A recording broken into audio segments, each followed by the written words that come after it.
loot pool being so blatant in terms of what players are carrying. So many more shields, whether it's the big pots or the chug splashes being prioritized here, which is allowing people to be up there. But as you see in the top left, players are just dropping non-stop because of this rotation. But Milan now posted up in a great power position in the zone, gets the knock onto Hexus, 1Z there, and then gets another one back-to-back to Elims right away. And they're going to be able to get a decent amount of loot being on the side with not bad storm priority either.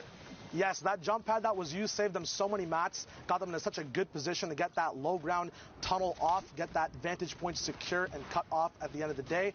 Very dope. Now they're going to be moving in onto the same layer at the moment. Still have a lot of heals and another launch to boot, and their mat management is so amazing. Still have 700 mats on the rotational person, Osmo. But they got separated. Well done for Osmo to clean it up, but that's so crucial, losing your duo from effectively full HP because you want to tunnel out and save mats. It's great to have those extra resources, but it's not worth losing the duo, particularly as you're starting to close in on that top 15. You need every point possible. Again, this is one of the best duos in Europe who has yet to qualify. They're one of the ones on the list trying to do everything they can. Kyoto goes down, Star Peak goes down, Schmecky fires an RPG towards the high ground, which knocks Provoke and Majin. Osmo bonks his head, but catches himself now in the zone and will get enough time to pop his big pot. Another big thing is the zone's actually bouncing back to the original 5th zone location, so a lot of recycle builds being used. Osmo's low now, drops all the way low. Broke back, gets his back broke. No chance there for him. Going to be moving up to another mid-ground layer to stay safe. Wood builds at the moment, which are a little bit weaker, but he's going to be looking at all angles at the moment to see what he can pick up. Yes, Provoked going down as well as Aimsons and Tiki, and we have our top 10, so 5 placement points for everyone. Good 180 out of Osmo, finds Zol and gets some of the builds, but not enough. He's looking to see what else he can find. Sees the ballers on the low ground, but he's looking to go aggro because he doesn't have a lot of builds. 2 left, 1 left, none left now. Needs to find whatever he can. Looking for the shot, gets blasted, but he sends one right back, 115 to the face. Flutterboys, did you hear that? That's Osmo coming for your spot, doing everything he can. 8 players left, 6 duos remaining, and there it is. Spoiler goes down, so we have our top 5. It's all about the Elims, the victory, and brilliant from Osmo, ducking back out into the storm, gets Tamir, gets the minimum amount of builds, gets all 13 of them, but still playing the low ground. 6 duos left. 5 duos remaining, 6 players. There's 1 full duo left, and Osmo's looking for a great edit down. 1, 2, 3 strikes. You're out, Harmy, and that was the other duo. We'll have a solo match if he can clean it up. Conversion comes through. 95 HP now, Shy. In the zone now, it's the last circle, 9th one closing in. 40 seconds, Osmo finally goes down to Majin. Majin moving up, Jurg on the high ground, Pepper down below. It's a solo game at the moment, 1v1v1v1. Jurg making sure his lair is secure. Pepper up on the mid-ground lair. Majin getting pressure now. Pepper on low HP. Majin taking storm damage to get his heals up on a trap. It's his though. He moves in. Pepper going down. Risk versus Majin on the low ground. Jurg looking for pressure from height. Gets those combat shots onto Majin, who gets dropped into the zone. Gets a quick pickup from Risk. Taking that risk, getting the reward. Jurg now on a lot of HP and shield, not taking tick step. Imagine with the surprise factor low on mats, can he get it done? 3 left for him. Or Elims, he tries for the 50-50, but Jurg comes in. S2V wins at the end of the day. Very dope stuff there. Well done there from Harambe and Jorge Q, closing out there and matching the score of Majin and Provoked, putting both those duos at 34 points after the match. Again, we saw the leaderboard. It was 41 to 37. These are all duos who are up towards the top, but the action doesn't stop. Hopping into the 3rd game here, we are also into the final hour in Europe, so we're getting down to those last games. You can see it closing in on it. I apologize, a little premature there, but 103 left. People getting towards the back half and the back thirds of their games. 49 players left, 28 duos. Yeah, these games are stacked. Looks like every single game so far has had that Storm Surge active, and these placement points are coming in around the 7th, 8th circle. So you have to be able to survive, have to keep your duo alive, have to manage your mats and your heals all the way through. Impact Fixie going up a few layers, looking for any more vantage points, any more sight lines he can block off. A launch pad coming in as people start to rotate to that 5th zone. A little bit early, but the zone just started moving. Ballers all around. A lot of open pyramid edits as well, as Fixie takes a few shots but has those shields available, going up for another big shot up or another build up. Alliance Powder goes down. So as we said, these early rotations, then the cutoffs, they're huge in terms of picking up free Elims on people moving. And somebody just tried to force that box as well with that flint knock. Fixie being not about it. Powder is getting enough space to be revived there. You can see that in the top right corner of your screen as the rotation comes out. Not a single player dropped on that rotation so far. We are still at 49 left, and this is kind of the proliferation of those heals. You see more people carrying heals, carrying shields. It allows you to take chip. If you get chipped on a rotation, no longer out. Good wall replace there from Shaw, and Nira getting into Noisy's box. Can they get the wall again as he gets to take it back? Does get it. Can they get the stairs in? And they do. Noisy and Arctic Dangerous going down. Well done from the EVD duo. Even with all this mobility, these guys now know the meta. It's week 10. Everyone's already caught up. You have to be able to go for these elims when you have the tools, when you have the pressure, and that ping advantage as well. Shaw on full HP, Nirwa at full HP as well. Both sitting on a few elims for each other on pops. 25 people left alive. That Storm Surge is going to start ticking as well, as we haven't gone down to that 30 threshold just yet. A lot of action on low ground. Baller still available to a lot of people as well. And the one thing you do talk about, that ping advantage, it certainly does not hurt to have the better internet going in there. But shout out to SEE and the Vietnamese team being the first one coming through there and putting on a show last night. And I think it's actually something that's a little bit more mitigated when it comes to duos because of the strategies that end up going through, where you'll have one person forcing the wall, the other person trying to replace, or the other person isn't actually trying to get the wall right there, but they're trying to get the stair in first so then they can get the wall there. And you get to start playing games like the double combats, looking for the player in the sky there with the Shadow Bomb. As you see, their Storm Surge is active. We'll need to go to 30 players, and they got the knock onto Haibuzin courtesy of the Storm right before taking to the sky. Looks like these guys are at the very highest point of this rift as well. They get to make the final decision onto where to land. No pressure from them at all as you look over. Not that much going on in mid-ground to protect height as it's getting shot out by Rapti. No elims coming out just yet. Everyone playing very, very safe and tunneling very well at the moment. Crew just gets powdered down once again. Scribbly Doggy now looking for any other shots down below his mid-ground tarp layer. That's an option a lot of mid-ground bases have. They can look down anywhere in their box, just protect the top and look for any squeeze eliminations on the bottom side of the map. And we're going back on this rotation, so you can see how Scribby and his teammate just immediately turn backwards and start editing through their tunnel. Now they can just slowly edit backwards. Fire shot, Stink goes out. They spray shots towards it, but it is actually Lanuf who gets that knock. Killigore does go down as well. Lanuf and Clinton had previously qualified, but are doing their best in here. You see Violin in the top left as we get closer and closer to the placement threshold. Kazuna and Scribby, good job cycling out right now. Lanuf does end up going down, as well as Supremacy Attack, who was in that top 10. However, they need to be cautious of their mats starting to get a little lower and a lot of tunnels going on around here. Yes, and it's actually amazing what these guys are doing right now. They're waiting and tunneling as much as possible, not peeking too hard, then waiting for utility to get used. Any rifts, you go for those big shots in the air. Nesty going down now from a lower tarp layer. Once again, they're waiting for people to stop and make mistakes and capitalizing on everything as they did on the Stinks before as well. That was a huge swing, puts them up to 7 eliminations and into the top 15. That was a 5-point bonus right there for this duo, and into 30 points, up into the conversation. You can see Shaw then gets the knock onto Waste as everyone gets sent down on ultimate high as Nura is trying to work upwards and get some form of connection. He has the next lowest tarp, and he's just going to drop down and say, whatever. Here's all those heals and the utility we talk about as we close in on the next placement threshold. 11 duos left, 14 players, so a lot of solo riders, 8 of them hanging out, while only the 3 full duos. No challenges coming on from height either, which allows Shaw to get these easy pressure picks with this gold scar. These guys making sure their rotations are perfect. Lol Boom now going down. When you have this time, when you have the Pro-Am weekend to prepare your loadout, your loot path, you get these big loadouts that are gold, all the heals you need. Another knock coming in from Nirwa. They're just tearing on this high ground at the moment. They're doing brilliant, making sure they're getting good angles, but some shots going up finally going to force them. And that's one thing we've talked about. Uncontested high ground is great until somebody from the low ground decides to take notice of you.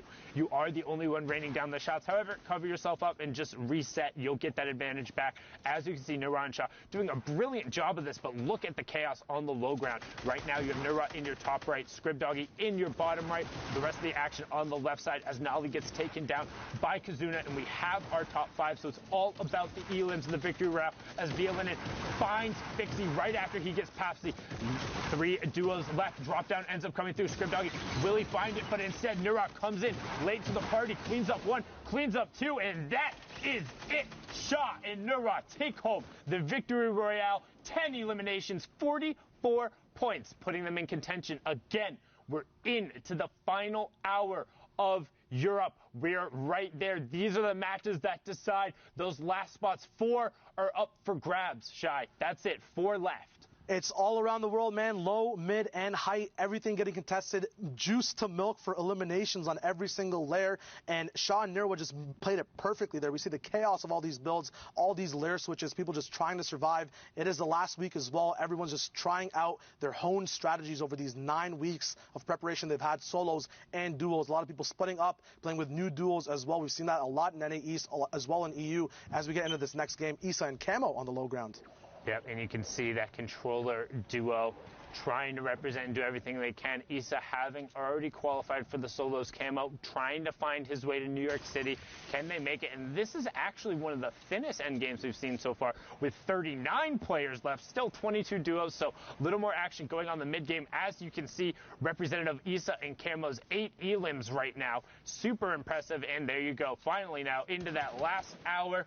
Third time was the charm, 56 minutes remaining. And again, if you are just joining us and it's one of your first weekends watching, it is 3 hours or 10 matches. The semifinals were played yesterday, and the qualifying spots are in the top right. We have already seen the BES duo advance out of Oceania and the Trigger QQ duo from Vietnam take home the spot out of Asia. Which 4 will join them in Europe? And who do you got your eyes on, Shai? For me, at the moment, I think that Shaw is just playing amazingly right now. I also think that there's going to be a lot of chances for Camo and Issa to pop off as well. They've been up and down in the leaderboards at the moment, but as we can see over here, these high elim games, if you get 1 or 2 pop-offs, you're right back into the running. There is only an hour left, but everyone's already experienced in playing their 10 games, knowing that, hey, if we're behind 2 or 3 games, we can play a little bit aggro here and then catch up with those big placement types of games later on. So hopefully these guys and their game plans work out. We'll see what's up right now. A little bit of a sneaky game coming in, a 4-gun loadout, which we don't see too much from Issa, with combats, ARs, drum guns, a very AR-heavy medium ammo loadout. Low people as well on mid at the moment. A lot of calmness. When there's not too many people in the server, you have these stalemate moments where a lot of people get to have a lot of information. Now, this is good for 2 reasons. One, the people who are boxing up know a lot of things about one another. But the bad part about it is that if everyone has information on everyone, there's so many more sightlines that get abused and used for eliminations left and right around the whole map. Yeah, it's much harder to manufacture eliminations in this circumstance because everyone is used to playing. And it's kind of nuts that we've gotten to the point in Fortnite where 39 people in a 5th circle is like, oh yeah, that's not that dense. It's fine. You got some room to move around and work with. But like, normally the reason people say play for late is because when you get so chaotic, if you are deliberate and you're able to get your rotation down, you will get opportunities to pick off other players. And you can see there just how aggressive these guys have been. 1,102 damage above the Storm Surge threshold. Again, that will turn off once we get down to below 30 players. As you see the launch pad come out, no bonks there. Thought about challenging for height, instead going to go far side of the zone and box up and turn.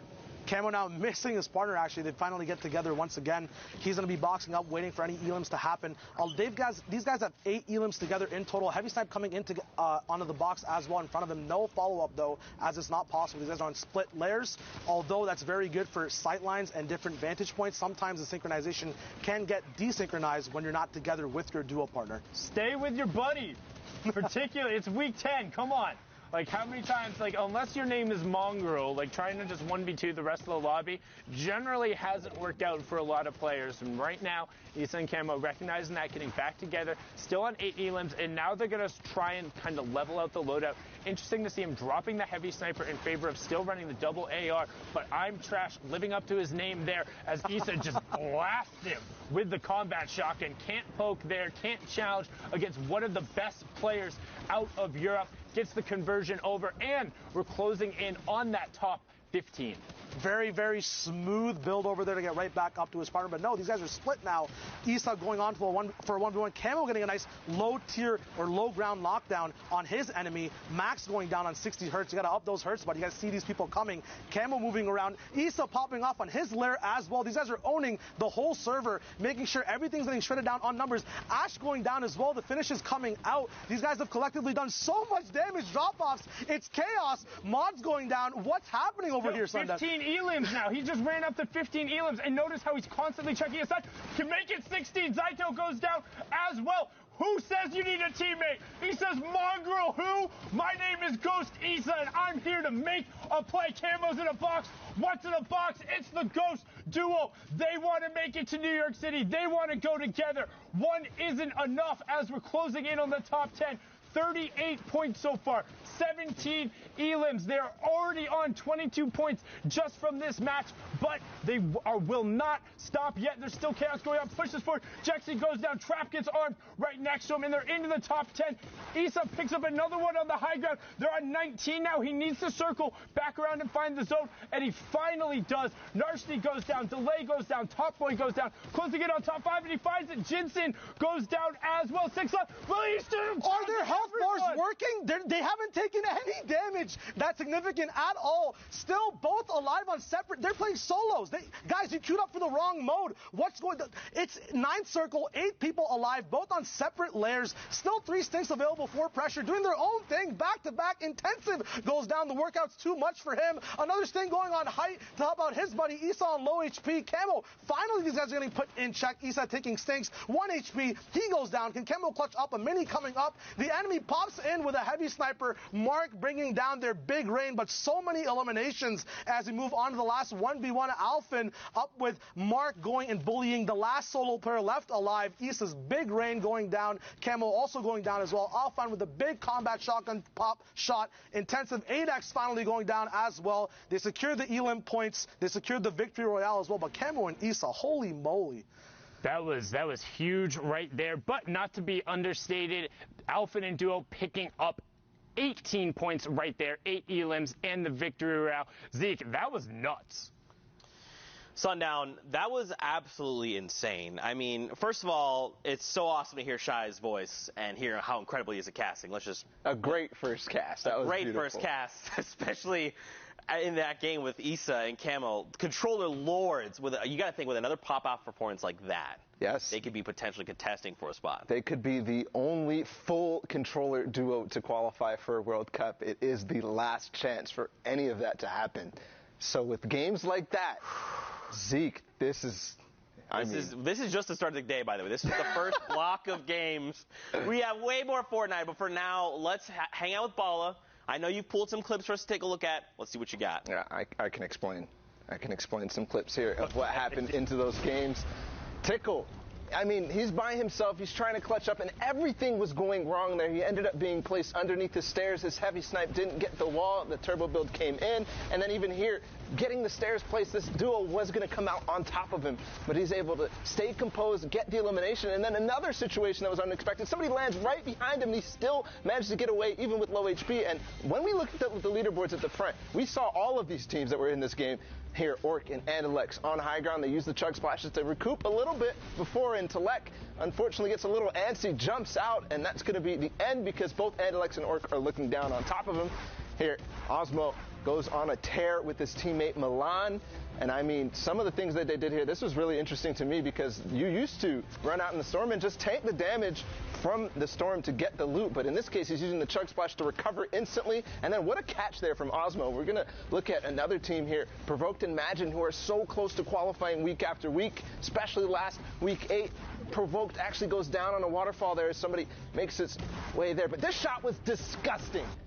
He didn't even actually get that elimination. He did a 112 to him to the face, but actually Jorge, who was up on high ground towards the end, managed to nag that from him. But then Osmo taking on both Carnifex and Harmy by himself. Back on Imagine, though, as Osmo finally, because he doesn't have his shotgun reloaded, ends up going down. Imagine with the good attempt after we saw Provoked end up going down from fall damage, takes out Risk while in the storm, and then makes another storm play to kind of try to catch him by surprise, but it's not going to be enough. But it was so close, Zeke. This shot right here, and then look at this. He was so close. He already had his crosshair on his face, but no. Jorge is going to take the win just barely by milliseconds here, Zeke. This was so close. Man, coming down there to the wire, man. This is just what Fortnite is, right? Like, everyone's going to give it their all. Everyone wants to qualify, and that's the kind of stuff we're seeing. Let's take a look at the leaderboard to see how things are shaking out currently. I can't even read. Den Magisk, I don't know. Den Magisk? Magisk. I'm going to call him Magisk. Magisk, great. And TTV on the Beast, we know you. You've been hanging out here for a while. At the top still, though, 7 games remaining. Yeah. This is pretty substantial. 3 victory hours right now, 100% win rate. Yeah. Wait, what? That is ridiculous. I mean, 62 points. This might be flipped here. Games remaining versus matches played. Possibly Benji Fishy and Mr. Savage. We've seen them week after week, and people are starting to, use that Fishy tag at the end of their name to get the good luck. But I mean, Wolfies and Rojo were up here earlier. They've got 57 points now. They dropped down from 1st to 4th. Skite and Vato, who are just barely, I think they got 9th place twice in a row in the duos week. So that's one of the French-speaking duos that have not yet made it. We saw the Solary guys go through before, and then some of these other guys as well. Andalex and Orc, we saw their win. And Dreda, who had the crazy performance in week 9. You guys watched it. Just unbelievable. So it's shaping up. I mean, I'm already seeing Skite and Vato. I'm starting to get excited because they start to play better as time goes on. And we just have all but time right now. It's running down, though. Yeah, for sure. I'm ready to get back into these games. Bala, if you are as well, I think we're going to send it back over to Sundown and Shy. Gentlemen, back over to you and keep the action rolling. Thank you so much, Zeke and Bala. All good, Shy, no worries. But I'm so excited. Like you said, we saw so many of those guys up on that top board. It's so incredibly dense. 52 players in this lobby, 28 duos remaining. And again, the 4 final spots, we're coming down to it right now. That line, because the Mr. Savage and Benji Fishy duo have already qualified, would be 54 points. 51 was on the bottom.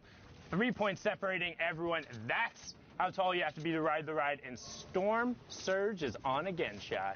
The pressure's active in EU, and we are in pressure plant as well. The lava's hot. These skins look hotter. The guns look very nice as well with that new camo that's out in the shop as well. A lot of edits going up and around. Once again, Geysers up in play. A lot of free rotation, free shots being taken too. But a miss coming in from Speezy, very, very close to the opponent's head. Baller's getting shot down on Storm line. Once again, a very good position. A lot of people playing for pre-positioned advantage points and then milking those elims rather than getting them on the fly. The guys are being baited now. Can the beams come through? White HP on that opponent. His fly gets cut short. Jarkos going down now. Where's his dual partner? We don't know. His finish is going to be coming out now as these sweaty soccer skins, Alex and Speezy, are just going to be tearing up this low ground, making sure no one's allowed to be this tall for this EU ride on the northeast side of the map. And you see them actually able to get into the mid ground. Alex was the player from the Winter Royale who hadn't played competitive before. It was just always in the arena duos and said, hey, I'm pretty good at Fortnite, and through the open structure has now been in all of these end games. But Speezy now going to opt to tarp away. We'll see the conversion happen onto Alec, and now has to make some tough decision in terms of loot. Is going to drop the heavy snipe in favor of taking the rift. Will he opt to fix anything else up? And you can see now he's trying to go back through and just make sure he gets every possible little bit he can. In these solo spots, when you have to face up against other duos, those spam weapons are always vital. That choice of keeping the drum gun and the AR even on low ammo, Speezy knows at some point is going to be a desperate motion on the low ground or mid ground in terms of making sure that spam is up on opponents' builds. So very smart decision there as we tune into the Fnatic boys. Motor and Vrox going to be looking at their own loot at the bottom here. Have a rift to go as well. Shadows available to get caught up after grabbing the rift, but Motor misses out on those. Not sure if that'll affect him later on. Once again, there are a lot of geysers and a lot of ways to trickle down from height to stay on top of rotation, but that might be a big hit to their loadout and overall play this game. Yeah, I really hope Vrox grabbed those because honestly, Shadows are the most consistent in terms of the utility tool being able to rotate. You have either top down or down up. You're able to rotate and get high ground if necessary and just make really clutch plays in a pinch. As you see, a lot of other people rotating the good old-fashioned way. It's Fortnite, the battle is building, and everyone is tarping up the side of pressure plate and trying to do damage because that Storm Surge is still active. You can see Motor and Vrox about 9 points off that pace right now to be in the top 10, 12 points off qualification pace. What can they do to get themselves closer? There they are. There are the Shadows we saw earlier. Will he be able to grab them? Is that another misgrab coming out from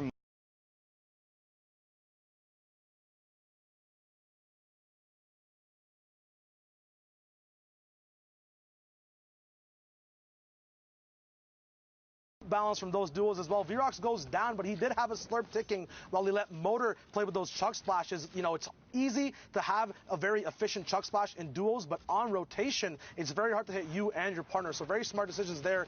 Motor has to be smarter now in a 1v2 situation, using all his mats, around 800 left now as people go down left and right. 26 people left alive, 18 duos, no placement yet. Once again, 7th zone, and a lot of pressure coming down on Motor. His shield getting knocked down, still has those chuck splashes to use on the move, making sure that zone damage is not a problem. Shields, not a problem, as he gets all the way back up to 100 HP. Once again, his early game was amazing. Get those guns out, but his life goes down as well to Bodike. And he misses the top 15, so no placement points there. Vato and Sky are going to be happy about that, as Vato is still in the lobby. You have Ibu High now with the combat and the flint still rolling around in the ball, and Proxima Star, who was in the top 3, also picking it up there. And Proxima Star being the player who's been around forever, since like the original Summer Skirmish. So good to see his name back up there as Flavo picks up Wraith's Guard, and we're closing in on the top 10. Buhai trying to find a decent amount of space there in the middle, but somebody is way up on Ultimate High as we're rotating around. Zeke gets blasted by Flavo in the back. Will the Elim come through? No, he's able to find the zone, but not able to pop it off, as now all of a sudden Old Man Mountain, 1-2 players up top. This is when you wish you had Shadow Bombs. Matsu and Ibu High on the mid ground. Ibu High gets that, but Proxima Star and his teammate just get to rain down shots on the rest of the lobby. Ibu High trying to find some space to exist, but he's going to have to go back over now into the plant. There's only Ibu High in a 1v2, and that's not going to be enough. Fury Legend and Proxima Star going to close that one out. 6 elims and the victory round. That's how they were at 57 points. That's what got them up there, and hopefully they can keep on that pace to qualify. They ended that game so fast, still had 9 impulses and 2 smoke grenades left at the end, but they decided to just give the lobby a whole haircut as we move in. Once again, the same zone. Geysers going up once again. A lot of launch pads can be saved on this 5th zone rotation. A lot of mats can just be saved as well when you're up in the air, not taking too many shots and basing up, going for these big vantage points as well. Benji Fishy now, the inspiration for a lot of duos in the EU region, getting their name switched for that good, sweet luck in terms of qualifying. He's getting checked on his edit, getting a little bit too close there, giving his fish hat a little bit of a haircut. A lot of heals being used on that as well. Could be a mistake that proves fatal at the end of the game. And one thing I do like, though, is with how many more shields there have been in the games, is players are taking more risks. They're poking out more. They're looking for more trades. They're willing to go take fights, because it's like, hey, if we don't get everything here, it's not the end of the game. As Rickolas finds a great double snipe onto him. That's what we talk about, always making sure you cover 2 layers. So what are they going to do? They're going to disengage down and over 1 layer and make sure they're boxed up. They are already very close to the safe zone, not quite in it, so we'll need to rotate just slightly over, but have the guys there to do it. I mean, this lobby's stacked. You see Crew, Nairo, Milan, Osmo, Chapik, Snowda, like, jeez. We get in these last 4 games, and the games only get bigger with better players over and over. Aqua in here with Nyrox as well. We're going to be tuning into their super dope position up top on this hill. Going to be cutting off a lot of people rotating from mid-ground. They're going to just have to rotate early, though. They're not in zone just yet, dropping just a few layers, but every layer you do drop, that's a box saved on mats. So moving diagonally this way is very smart, but also risky, because you have a little bit less of protection from front. You just saw there Nyrox trying to get double sniped off of his position, but is dynamic in his box, saves that up. Utility now getting split from each duo, making sure each person has a nice exit plan in case that fire alarm sounds in their game and stuff hits the fan. Nyrox going to be looking out, up and around for any vantage points. 5th circle to 6th is that kind of stalemate time where you can look for picks. He gets a nice 33 damage shot on a duo moving down bottom. Aqua looking through his pyramid, looking for any information up on the map as well. Yeah, and they're just trying to chill. They're just trying to hang out right now, doing everything they can to keep whatever amount of space and to get over on the far side of the zone right away. And that's one thing we've talked about a number of times. When these moving zones come in and you have utility, you want to pop it, get far side, box up, and then turn and see the rest of the lobby. Here's a prime example of it. That's White Damage. Going to follow it up right away with the stink grenade. You don't get away from that. He's going to continue pouring down the pressure, and that is Blood X of the 11 going down on the side. Brilliantly done, but can they convert onto it? The Storm will move past it, so they want to go over and try and get whatever mats as well as that Siphon on it.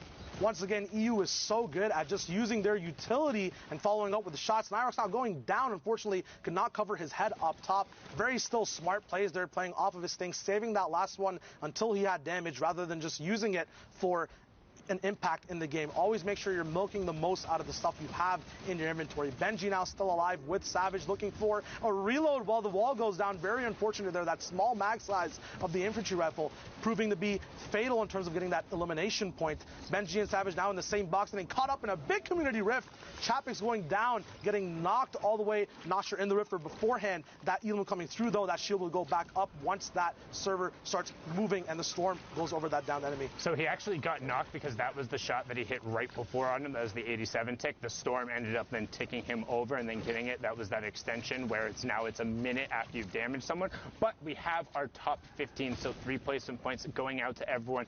The Fishies getting those as well, so on 5 points so far from this match. And also still 2 Shadow Bombs with a lot of mats, so they're going to be able to play for late as Andretta gets picked up. So did get the top 3 points going there from top 15, but not anything more there. Majin and Provoked on the mid tarp. You see I'm the Beast and Magisk posts on the high ground above him.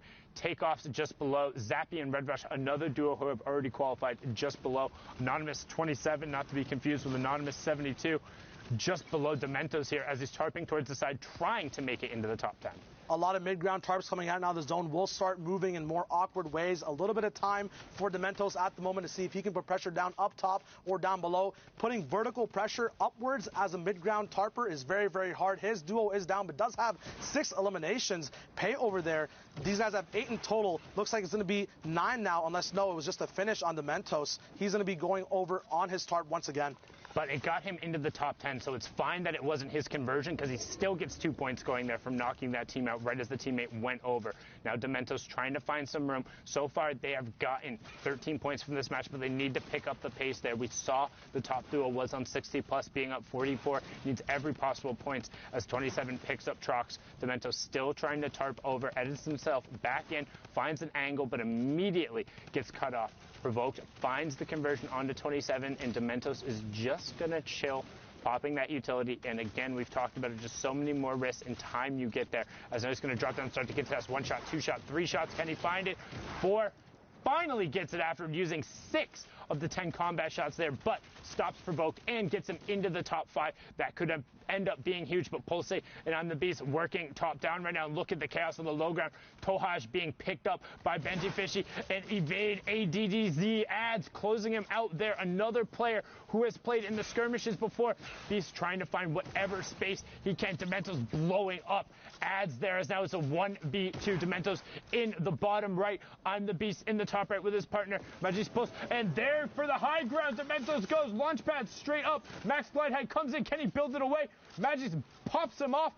Dementos tried to get back in the zone, but Magic pulls brilliantly done, so well executed. And that is why they're on the top, sitting up there currently with the 62 points. What a close match going right down to the wire. One more shot is all he needed there, but it was not possible to not connect. The duo does hold it down. Once again, this pattern, very, very smart solo play there, making sure he can pick up all the eliminations before the game ends, even though it's a 1v2 spot right here. Now we got Nauka and MXR, who are both chilling in their big base. Looks like next to Stormline as well, one of the best positions you can be in. Very, very nice loadout there for them as well. They've got the long-range beam, the follow-up with the drum as well, and that crucial combat shotgun, which did get nerfed a little bit on this patch, but it's still the fire rate and that swap delay coming off allows you to make so many cool plays. They both are sitting on 0 eliminations at the moment, so they must make this effort to catch up near the end of the game.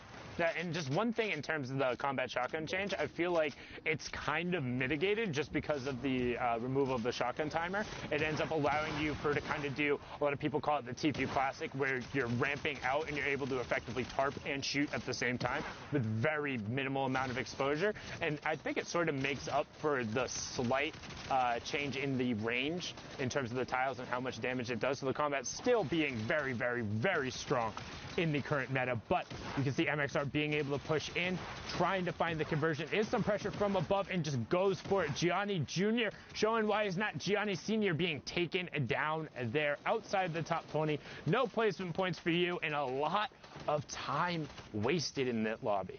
just a dope reaction there to look up and then look straight up or straight ahead of himself. MXR just carrying that fight right there. Yuntos and Ryu now getting focused by the whole server. Very unfortunate when this happens. Stinks coming down as well, so that's going to be a very, very hard situation to get out of.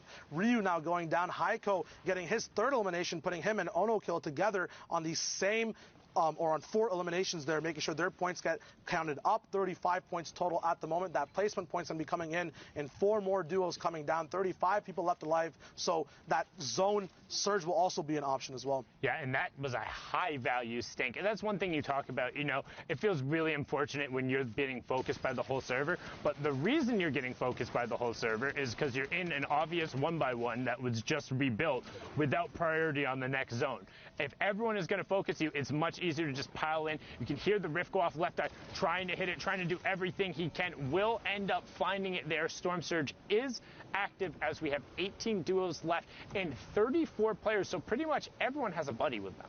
And then, yeah, absolutely. This is going to be a stacked team-based endgame at the moment. A lot of 4-gun loadouts also coming in together right now. Dan Zizzle going down on Shadow Nades. A lot of multiple high ground tarps. A lot of them go down. Cazorla is going to be up top. 1 Shadow Nade left on Haiko at the moment. Andre going down from Cazorla's high ground pick. He gets finished off. Haiko gets that big reward off of it. The mats, the utility, campfires as well for the end game. Pickaxe is coming full swing, making sure every wall is theirs before they accept on the next move. Not quite in zone yet, but that tunnel will be very, very proficient. We're talking about those combat changes as well before. That also changes the range of engagement, as now we have more ARs. The style of the game and how it actually flows as more people are basing up to shoot rather than shooting on the fly if they're not going to be able to box fight, changes the way people move around the map as well. And it kind of has given a little bit of a resurgence, what we've seen so far, to the drum gun. It allows the drum gun to have a little bit more of that mid-range feel to it, to where it is going to out-prioritize the combat shotgun, whereas before the drum gun very much so got forced out in terms of effectiveness as we hit our top 15, so 3 points going over from everyone, because why run a drum gun when you can have an FSA rifle and then the combat? But now there really is kind of a space that's between, like, it's closer to like 4 to 9 tiles where the drum gun just shreds. And even now you can see, boom, tac AR, turn about face, 2 elims right there for Johnny Boy and Cazorla. Brilliantly done. Once those will end up tick over, they do have the top 15 as well, as Dan Zizzle gets forced out of the lobby. Proxima Star also gets down and everyone gets pulled up into the sky. We're closing in. Boom, top 10 next placement threshold. 6 Chug Splashes still left. We haven't seen them use to their full potential just yet in these endgame Storm heal-off scenarios. Proxima Star not going down, the high ground star of the last few games that we saw. A lot of wood builds means that these spam weapons are going to pack a wallop, as Johnny Boy gets another knockoff on Ibuhai, the baller player we saw from the other game as well. These rapscallions being sneaky, moving around in brick, metal, and wood. A lot of these big mats now finally coming out, making sure that spam gets stopped down, but more pressure vertically being put down as lair switches come down from their opponents as well. Johnny Boy getting that pickup, maybe not the elimination there, as Ono Kill also gets another one on top. Yeah, and it was a really good try from Janus there to disengage, dropping back down, but unfortunately wasn't spotted. But Team Queso lighting up the top left as Zohan was able to find 3 elims, make it a 4th, as the Spaniards are just dragging their way almost into the top 5. But now Cazorla doing everything he can on the side of the zone. Johnny Boy is still up as well. Great 130 shot in the immediate replace. Kind of upset he didn't try and follow it up right away, but he does. That was Fury Legend. Proxima Stars duo is going to get taken out and outside of the top 5, so that's 2 points is leaving down there. 1 Chug Splash is tossed out there as we're closing in. 9 players left, 6 duos remaining, Shy. Yayas has all the pressure on him now to get that last placement spot. He is low on HP, but it is kind of free for that. As once again, it goes through 4 duels left now. MXR still alive. His dual partner as well is going to be a big fight on the low ground, and 1 person confirming things from the high ground. Low ground, though, we do have almost 11 Chug Splashes available as these boxes get bursted into. Ono Kill going down to MXR. Another quick flick. Yayas going down. He tried to come off from high ground. Maybe he ran out of mats, but nothing worked out for him there. A 4-gun loadout. That heavy sniper still being available. Priority reload on it as well. 3 duos left. Looks like Nauka is down at the moment. MXR moving up on the highest priority ground right now. There might be someone higher than him actually at the moment. Haiko and Johnny Boy on the bottom as well with Cazorla. We'll see what they can do. MXR is going to be controlling this fight at the moment. Haiko, these Chug Splashes coming down from Johnny Boy and Cazorla. They have so many to use amongst themselves. They're finally going to run out. They're going to be a little bit late on the Storm. Haiko going down. Johnny Boy and Cazorla are going to be fighting it out against each other as well. MXR is going to be pressured from the top. Johnny Boy goes down. Cazorla Cazorla now has to avenge his duo partner and see what can be done here. Both people taking storm kicks. MXR coming down, but the heavy sniper is not enough as Cazorla wins that game out all the way, tarping in from that low ground position, making sure he pops off at the right moment, making the best decisions possible, clutching out that game for his duo partner. It was all about the chug splashes. You called it early, but he hung out on the low ground, and even though he got the siphon, EMXR was not able to close out the match just because he held zone, had the chug splashes, and had everything he needed. And that's something, again, a new mechanic. You can throw it, you can use it on your teammate, but because it's instantaneous HP, it changes what has now kind of been something that's been really solid in the meta for a long time. When you get to end game, you know, hey, like if a person has a campfire plus bandages, I can do this. Or if I take one tick, I can get a med kit out. Or hey, if I get a siphon under 50 HP, like I'm guaranteed to close this match out. But it's just not enough. And now we're going to throw it back into the studio to Zeke. Thank you guys so much, man. European action just never disappoints. Again, Sundown describing the chug splash recent edition. I think there's still more to this we haven't seen. I think players are still kind of developing strategies with it, and I want to see how they continue to improve upon using that splash. Now, of course, guys, before we go to break, let's take a look at the standings together. Let's get a sense of where things are, because we're moving into this final block of games. Right now, as it stands, the Lestream duo of Skite and Vato are sitting in that #1 spot. Now, you have talked about this, all right? You said these guys have been edged out several times, and the most recent time was to the Solary entire squad. Yep. You got to think they want revenge, right? They want in. Yeah, in week 6 it was Hunter, Kinstar, and Airwalksanikov, and then in week 8 it was, of course, Hunter and Kinstar again. Yep. But I mean, 2 duos weeks in a row, they got 9th place. Finally, Skite had some success in week 9 in the solos, so it seems that that success is carrying through here. They have 3 games remaining, 65 points, and this is just awesome there. Of course, we look down the list as well. Y and TJ, they've been through, the entire 10 weeks. We've been following slightly. They're almost pushing up there, and of course, Y had some pop-off performances beforehand the World Cup even started, and then we watched Magisk and I'm the Beast.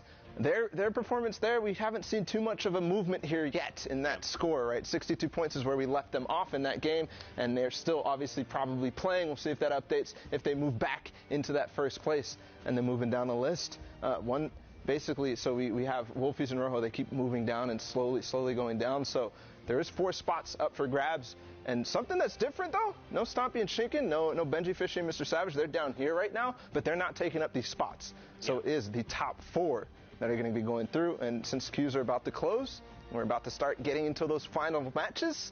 This is looking like these guys right now are punching their ticket. Well, what's scary, too, is striking distance from 10 to first is only 7 points.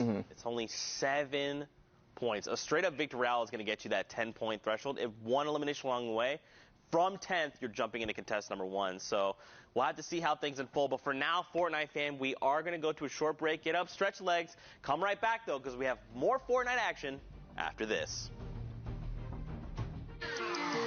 Let's fly out to the lobby. Let's fly out to the lobby.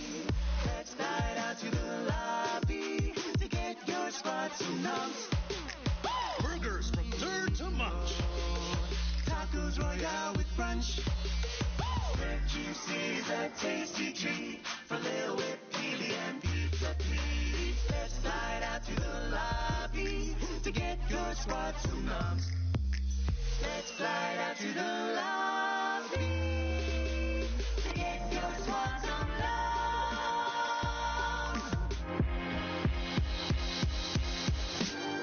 All right, Fortnite fam, we're here for week 9 of the Fortnite World Cup Online Open qualifiers. And just like this Cuddle team leader, we are very excited to be here. The final week of solo competition. Hopefully these players can take a bite out of the competition and really keep it top notch.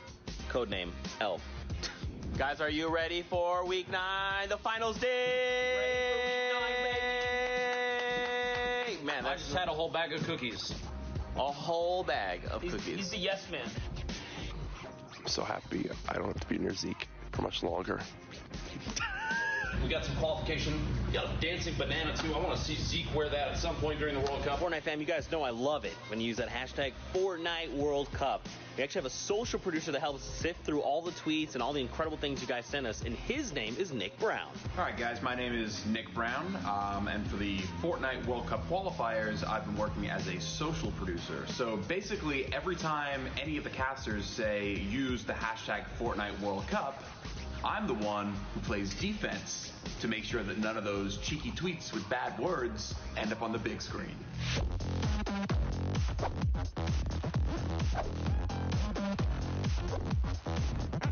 All right, Courage, let's go to the kitchen. Let's get ourselves some food. What we got? Some garlic bread. Is that chicken parmesan? Oh my God, it's chicken parm! Yes! You okay? Do I need to put this one back? Bro, they put garlic bread in front of me. You think I'm not gonna get 3 pieces? Come on. What's up, Fortnite fam? It's Quince here, and recently we've been trying to level up the observing, so we challenged our observers to get cool dynamic shots and keep them smooth and technically awesome. And let's share some of our favorite shots with you guys. I can't imagine the weight that these competitors must feel on their shoulders. Whoa, okay. Wow. Seems like the observers are having a little bit of a competition back there. All right, observers, let's get it. And then tried to challenge those fights, and that just freaked me out. What? Speaking about something freaky. There is Nick just above Chap's foot. That's apparently that's someone's name in Fortnite.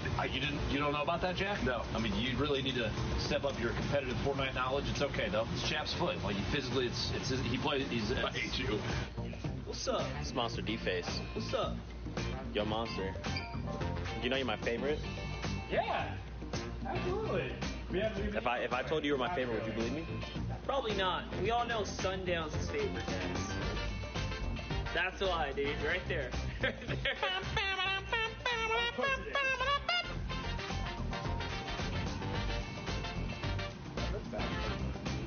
What? Dude, it messes me up. You know, a lot of people ask me what the best part about replay is. It's got to be working next to GFX Becca. People ask me all the time what the best part about being a graphics operator is.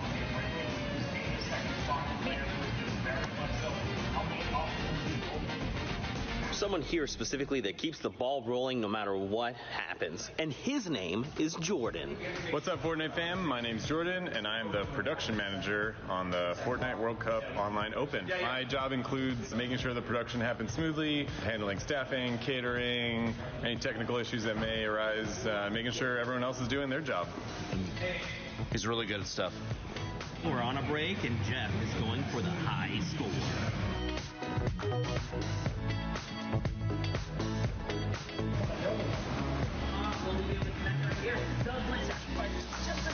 Oh my God. That's really special. Not for you. I don't know if you realize it's completely uncontested.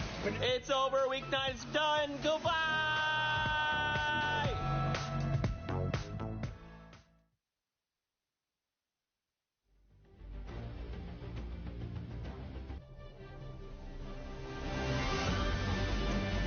Welcome back, Fortnite fam, to week 10 of the Fortnite World Cup Online Open qualifiers. My name is Pookie Face.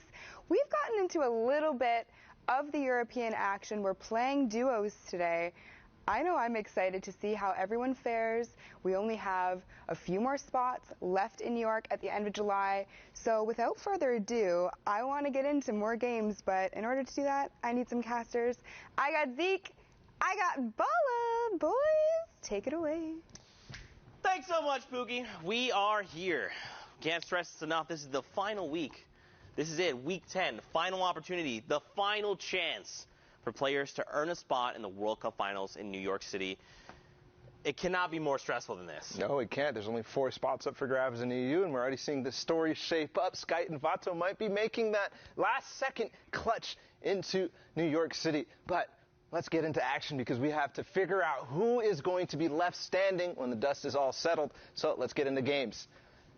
Here we go. The first game of the block. So don't forget, those queue times, very, very close to being all wrapped up. Then we're going to have a little bit of extra time to just make sure everyone gets all their games through and completed. Don't forget his 3-hour window or 10 matches, whichever comes first.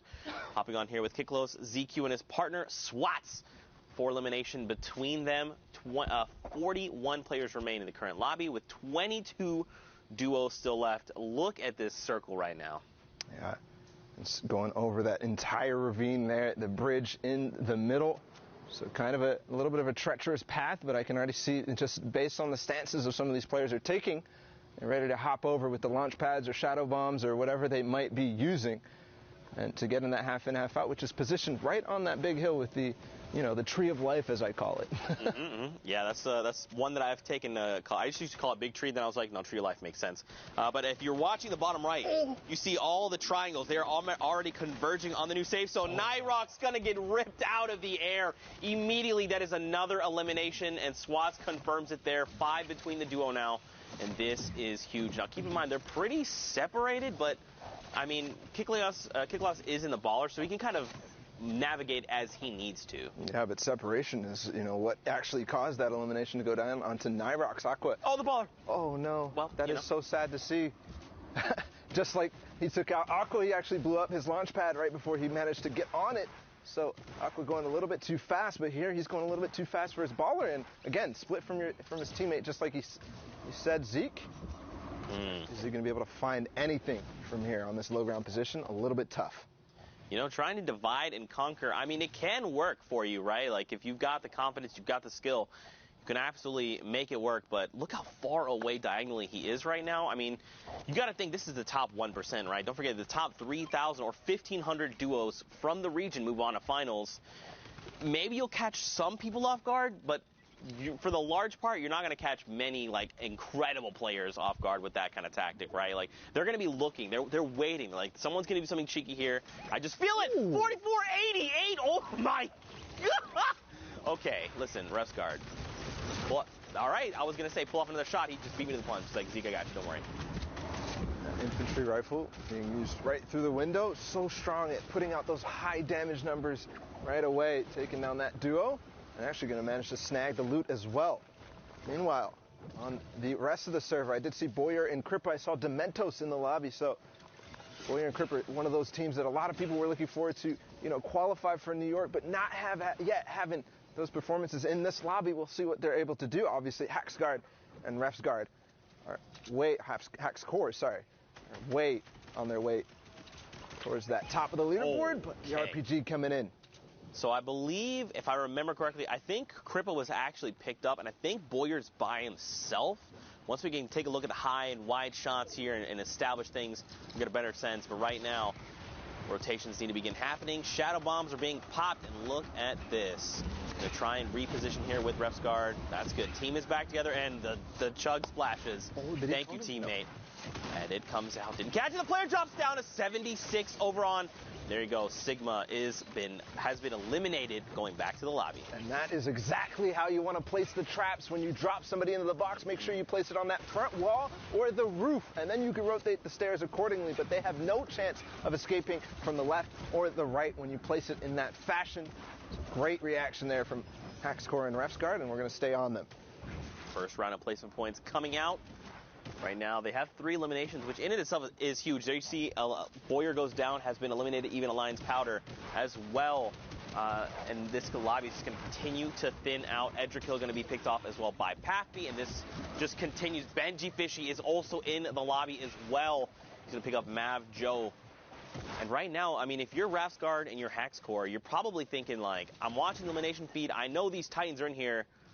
What are we looking to do, right? You've already got the first round of placement points. You're about to hit the next round. Do you think they just go full send, try to find eliminations, maybe play it a little bit slower? Oh, my God! Please.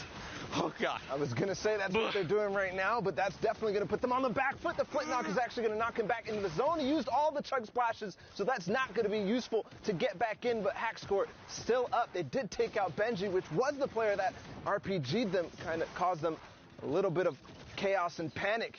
But still alive, still rocking down on this low ground. This is where they've been staying the entire time, and so impactful down here, Zeke. Look at the lobby now. 6 players remain, all of which are solo riders. No one's got a buddy. Themo here. He's going to find one over on Josa there and find an immediate elimination. Top 5. Another round of placements for everyone in the lobby. Yeah, but only on wood. These players that are finding down below are not covering their top. He's going to find one. Can he find another? Not just yet. He does have that flint knock if he does need to get back up. But again, no materials, it looks like, or they're playing very sparse with them. Now using that flint knock to get down onto the height that he needs to so he doesn't take any fall damage. No risk, but another player trying to get up over the hill. And unfortunately, Hackscore is left below, but the Storm is playing with his favor right now. He's going to be able to get up. Look at this. Themo's got high ground advantage right now. Hackscore low on HP. And Fick here got, oh, just kidding. I was going to say HP advantage, but it doesn't matter. Hackscore evens the odds. And now Themo has that high ground control. Hackscore's got to do something, but a huge shot comes back over. And this is Themo's game to win 4 eliminations between the duo. Victory Royale, a 13-point game. Yeah, and they tied, actually, in terms of points with Hackscore and Refguard. So a valiant effort there from low ground. We saw them completely, stuck down there. No opportunities to get out, but making do with what they get. So they push themselves up to over 60 points now, and that is definitely something that you want to be at moving into these last games. The queues are definitely about to close. There we go. We got another game, of course. More Fortnite action to be had near Happy Hamlet right now. Storm Circle 5. Don't forget, if you're new to Fortnite, the way we've been running the qualifiers, we hop into the Storm Circle 4, 5, sometimes even 6, getting right in the action, skipping past the looting, the drops, all of it, jumping right into all of the action to be had. I think we should probably refresh people on the format just in case they're tuning in for the first time. So guys, don't forget, every single elimination is a point. Top 15, 10, 5 in the victory hour, all the placement thresholds. Look at this. Cubs is just finding elims. Perfect. That's exactly what you need to do. When you're on the edge of the zones, you have options to get in. He has those shadow bombs if he wants to use them, but you obviously don't want to use all your mobility early. You only have 2 of those, so he forces out the launch pad from the team nearby. If that did not work, he still has the option to go ahead and use those shadow bombs, so doesn't have to worry about that rotation. And honestly, getting a bit of luck based on the players who are coming in, but sometimes you just force it out. That's right, man. This lobby is still so packed right now. Got so many players. Just a few 1-by-1s over. Gafal, though, is going to be dropped immediately. And now we head over to Requiem George and his teammate, 2Gen Ever. They're trying to isolate this player. So this is the one we saw go down. And now they're just hunting, trying to make sure they can find this elimination as quickly as possible. I like the way they're navigating this, right? They're breaking 2 separate builds instead of just trying to bash through a single wall. Just making it more difficult. If you're on the inside, you're like, how, they're coming in from 2 different angles. How do we defend against this? They did get the revive off, Paula, but they still have a lot of pressure. On the same token, when you do go from 2 different angles, you also have to be careful because that's 2 more angles that they can use. Right. In that situation being box to box, face to face, 1 wall in between each other, and the stairs there kind of rotated the awkward way. Very difficult to kind of escape from that if they do manage to get that wall, if they do manage to get an angle on you. So deciding to back off, probably the healthy decision, especially as Zone 6 starts to move. We saw George here drop a few, potentially 1 shadow bomb for his duo partner Ever. And here we go. They're immediately popped. The rotations are going to come out. But again, this is a very dense lobby. 33 players currently remain, 19 of them being duo partners.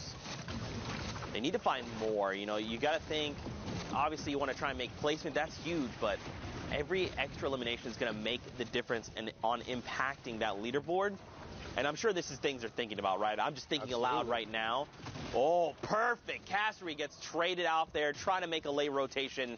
Not today, friend, not today. Well, we saw earlier, they're only at 35 points in this game, but we saw Camo and Issa with that crazy performance to try to push them up in the leaderboards. They weren't in the top 10 last we looked, but, those performances are the one that really push you, not just 1, 2 spaces, but really 5, 10, 20 even in some cases.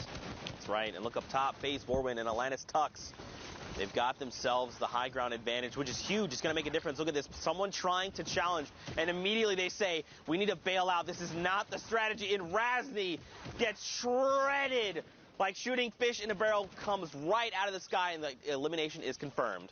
And this is even with the changes to the combat shotgun, the effectiveness at range getting dropped a little bit, but Warwin not doing anything, not worried about it at all. But here, Tux is going to be fighting for height. I think Warwin, his teammate, needs to start pressuring and stop this. But oh my goodness, what a shot up above the builds. Tux is going to find that elimination just there. Sloopy not going to find the height. Still going to be on Tux and Vorwin. Advantage to them. Crack a ball right out in front. He drops the player and gets some blue damage numbers. Remember, that's on shield. If it's white damage numbers, they've got no shield. Tux gonna okay. Poseidon. Jim just gets ripped as well. People are just being picked off left and right. More shots. I mean, at a certain point, Zeke, it's, do I even want to glide up there? But hold on, because somebody does go into zone and make a play for height, and that's going to be the signal for Tux and Vorwin to drop down. But as he says that, he's got a partner in crime going down. Nepsi cannot go parallel to Tux. Vorwin still has it, though. This is huge, too, because he didn't have many builds, and that Elim gave him a ton, so now he can actually go try and meet back up with Vorwin, see how things are going. And, I mean, Tux and Vorwin, they're playing out of their minds right now, but look at everyone down below still. You got a few people in ballers. Gafal was on lethal HP. So many people in that mid-ground tarp that are now engaging Fremont and his dual partner. 9 eliminations between them. They just hit top 10. 2 rounds of placement points. What in the world? A 14-point game, 15-point game. We just talked about Camo Innis's performance, and Fremont and Kong right now making their way towards one of those. That will push them up the leaderboards. They're at 66 right now, and maybe making a case for them to go to New York. Fremont and Kong, a little bit of a break right here. They're going to drop those turrets out, make sure that that's not going to be in the trap rotation. He's going to get it. The trap doesn't go. Oh, yes, he did go in, but not going to manage to do it. Finds Rasco regardless. And now his teammate as well. He actually finds Kubex, too, as they drop down all together, but it's now only Fremont. And look at this gaggle of players down below. I don't know if they're going to be able to all survive. Right now, Fremont does go down, and it's now Tux and Vorwin against Edwin on his own. Tux goes down and already finds the shots. And that's going to be the victory royale for Tux and Vorwin. They played that so well, right? Like, they just waited. They knew, and especially 8 eliminations. An 18-point game, this is massive. This also, we saw the other duo was at 62 points. They're now at 66. So you got to think they're contesting for at least top 5. But for them to realize, like, look, everyone's down below. They're all fighting on that low ground tarp. Let's just hang out in the sky. Let's just do what we do best. Wait this out. And, of course, everyone, like fish in a barrel, comes to them. But look at this. Stompy and Shinken here. The little thin pancake. Who belongs in my heart forever. I mean, these guys, I don't know what else I could say about these guys. Like, the fact that they've been on top of the leaderboards weeks in a row, you've got to think this is a favorite going into Fortnite World Cup Finals. You have to. I think, I'm looking at everybody using the hashtag Fortnite World Cup and all the predictions going in for New York, all the different personalities starting to make their opinions known. Everybody is putting Stompy and Shinken way up there, if not first and second, because they are dominating week after week, and I think we are in for a treat in this game because they're getting close and they're in the end game, and this is honestly, I think this might be the first time we've seen them, and you know what they do in end game, Zeke. It is crazy clinical Fortnite. They absolutely terrorize the lobby. They just, everything they do is about how can they get an edge up, and then they make sure they're almost like squeezing the life out of you very slowly, right? Suffocating is like the word my mind went to, but it's kind of just like they're bringing the wall. It is that. It is that, right? Because like when they do find an opportunity, they pounce so hard and so fast, and you have no time to react, and they just come from multiple angles, just like this. Stompy from above, Shinken on the bottom, and he already takes down 1 carries exactly. You see Shinken switching to him right now. He actually can get right behind him, and he finds it, but does now need to make sure that nobody is going to take advantage of the fact that Stompy is down. You can see immediately editing him down all the way because he needs to change position. Everybody knows they just got an elimination in that box. And I think Freddy and Snagged right here are going to see if they can take advantage here. They're definitely getting the loot, so maybe that's enough for them. I think they're going to get the revive off. And don't forget, Shinken actually has a Chug Jug in inventory. So he's going to be completely okay. He passes it over to Stompy. This is good. Now they have to have the 15 seconds. This is where things could get a little crazy, right? Because we saw the duo up above. If they decide to challenge, Stompy is not in fighting condition right now. A note there that Stompy went so far away from where that initial fighting was and goes all the way to the farthest spot, not only for the zone, but also for anybody trying to find out where you are. And here comes the launch pad from Stompy. They're going to move ahead. Ooh, a nice little short launch there by accident even, but I'll take it if I'm Stompy. Absolutely. And just to reiterate your point, you know, these guys are playing at the highest level possible, right? They know what a Chug Jug sounds like. Those sound cues are so very distinct. If you're sitting in a box and you hear that sound down below, you're like, we're going down. Let's make some edits. Someone's on critical. We're going to take him out. And that's why he moved so far away, to make sure no one knew what was going on. So huge. 23 duos left. 39 players. Right now, they're making a rotation. You've got people out in front, which is good. And they're still staying close by, which is really going to maximize their efficiency here. A lot of people going down in the lobby as well. I think staying close by is something we're actually not really used to seeing from Stompy and Shinken. We see them trying to take over the lobby and get as many opportunities as possible, but what is that from Stompy? I mean, but one of the things that is very important here to note is their mobility is starting to look scarce. All that we see on Stompy right now is that glider redeploy. They already used their shadow bombs, the launch pads, because of the position they were put in. They couldn't rotate early. So here, staying together, making. Oh my goodness, he found a rift. As I say that, the rift to go, the almost most valuable item at this point in the game, because not only are people rotating in the congested zones, but they're not looking up, because that first portion of the movement, everybody is looking to see, where do I need to go next? And they've got a great bird's eye view, right? They're slowly descending on. You've got Alpha there going to drop down, but look, so now they're going to make the decision. We have to contest. Oh, they know. Someone just brought the entire structure down. It depends on what they decide to do. Look at Stompy. He's already trying to contest for the high ground, and Shinken had to stop for just a moment to get that many up. He's got the Shadow Bomb, but I don't think he wants to use this right now. He gets cracked from behind. The Slurp is still ticking right now. He's just got to get himself into safety. He doesn't have any other utility baller, like a campfire, that would help him right now. Yeah, but possibly Stompy does, and he's right on top of him now. So great, staying together. They're glued to each other, almost in another elimination. First finding it before moving out. He gets stuck in the cone, but he's got to cover himself first. Does end up going down the zone. So perfect play here from Shinken, and he's moving forward. And they did get in the top 15 just now as well with those 2 eliminations. And just the way that Shinken is, like, fluidly chaining eliminations back to back. And remember, if you don't finish that player off, there's a little bit of time before that siphon comes through. There's a player in the box! It doesn't even matter! Nemi gets shut down! They're on 11 eliminations right now. They're about to hit top 10. Bala, they're playing out of their freaking minds! Nebi, one of those players who was towards the top, him and his teammate from Evade, and getting shut down here from Stompy and Shinken, 2 people who have already qualified, who are not playing for qualification spots, but playing for keeps. Right now, they're showing off why they should be at the top of the leaderboard, and we just talked about it. We were like, where's Stompy and Shinken? Because there's nobody who's qualified at the top of the leaderboard like we're used to seeing, but maybe after this game, things are going to change, but the Heavy Snipey coming in. Heavy Snipey? Snipey, yeah, absolutely. Snipey coming through. Now, don't forget, they're also at 66 points. We've seen 3 duos now with that point value. And look at this. Stompy's got to chain together these eliminations. Shinken is down, but it's okay. Stompy's been in positions like this before. He knows how to clutch these games up. The campfire is rolling, Bala. He's getting back in that rhythm. Getting back in that rhythm and achieving top 5 right there, that last placement threshold before the Victory Royale. So all he has to do. There we go, the key to all doors! Oh my! Okay, I'm going to lose my freaking voice after today. I'm telling you right now. Stompy and Shinken are putting on a show. The European queues are done as well. It's a free-for-all right now. Also, Pewds goes down a rocket from up above, Bala. Just barely dodging that. And now he's up to 10, 15 total for this duel. It's a 1v1v1. He's hunting the player down on low ground, but he can't get in the zone. I think that's going to be the end because Katsus is looking right at him. Now, has the Chug Splash. The RPG just barely is going to hit the wall in front of him. Using the Chug Splash and the campfire, I don't think it's going to be enough because the player up above probably has more in the tank, but he's going to come down. Is it going to happen? No.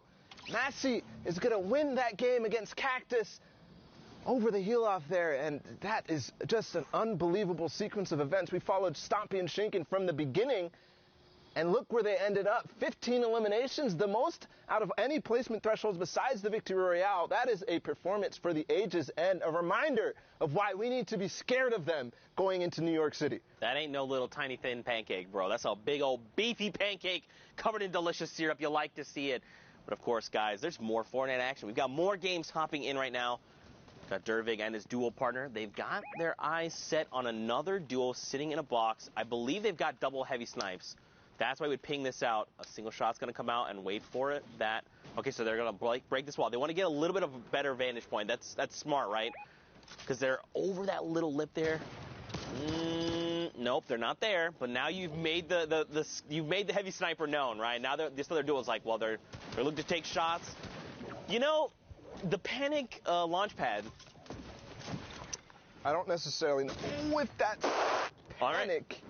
So they are in the side of zone, making their way in, and you can see now Dreivig and his teammate Waldo are going to go in, but he box fights indeed, gets Wetbra right out of there, no chance to react at all. And that is something that you can catch people by surprise is they're trying to make that rotation, right? They're trying to figure out what their plan is to go forward. And because of that, they're all looking around. They're not paying attention to the fact that they're not covered. They're not paying attention and listening to the fact that there's a heavy sniper coming in or just a pickaxe even from one of the most obvious locations right above you. And, I mean, you saw them separate for a moment, him and his dual partner, and now they just use that rift to reposition and get to go close back together. You got Marcote here and Squalls K. Marcote here has got 6 eliminations. Again, this is almost unusual, Bala, because I feel like, you know, semifinals are typically the day where you find a ton of players sitting on mountains of eliminations, right? Borderline double digits at times. But on finals day, very rarely you see that happen. You see eliminations be picked up toward the end, right? When you break that placement barrier and then you're like, I'm just going to catch people making late rotations. But that's not been the case today. You can tell players they're ready. They are so hungry. They want those tickets. You can almost feel the pressure that they're feeling, that they're playing with, right? The high eliminations, they have to go for it because it's all or nothing right now in this moment. There's only 4 spots left up for grabs in the EU. That isn't much out of all the players who are playing and out of the top 1,500 that made it from semifinals to today. That's right. And remember, we recently saw the highest point value we've seen is 66. So we know that's like, we'll say top 10 at best right now. But look at everyone in the sky all hanging out. May have been a rift to go, a community launch pad, a potential guy. Yeah, the vents are right there over by the hot spots. Right now, Alpha and Mark, they're just chilling, trying to find more eliminations. Any at all would be helpful. They find one. That stink bomb coming to great effect as players start to make all their rotations, and it was a perfect opportunity to use it because, as we saw, there were so many players in the sky, and those players in the sky are all going to end up being low because of everybody else looking right up at them. So a good opportunity for a lot of people to find eliminations there, but I'm going to opt to rift as they start to get pressured and as this 7th zone starts to move. This is going to be a little bit weird, right? Because remember, we're fighting in that biome that's like forest, the big tall trees. Depending on where we go, they could potentially land on the top. Let's stream Vato there in the bottom right corner for just a moment. They're in this game, and remember, they are looking to qualify. Wolfies and Rojo, we saw them earlier, right? They were in top 5. Yeah. They're still here with 65 points. For some context, when we first checked in on the leaderboards, it was Wolfies and Rojo who were in the top spot, but they did get overtaken by Vato and Sky, so this might actually come to a head. Those 2 teams facing off in this game. Here's Wolfies getting in that box. He's going to take out Jachu from behind. But his teammate coming through with the trap, not going to be enough because Wolfies, the quick edit's going to go back on top of him and does find the elimination. Precious goes down. Even using the turret there, I mean, I'm wondering if that was a panic or an accident. But it's going to work out perfectly because if anybody was playing down below, he actually doesn't have to spend a cone there. It's not going to go down. It gives you extra HP on that floor. And look, dude, they're still in this. Sky and Vato, they're in that middle ground tarp. They're actually going toe-to-toe with Wolfies and Rojo right now. This is the duo that they're fighting. So look, they actually have 70 points. This is now the new highest total we have seen. So it must be another 2 points coming in. They've hit top 10.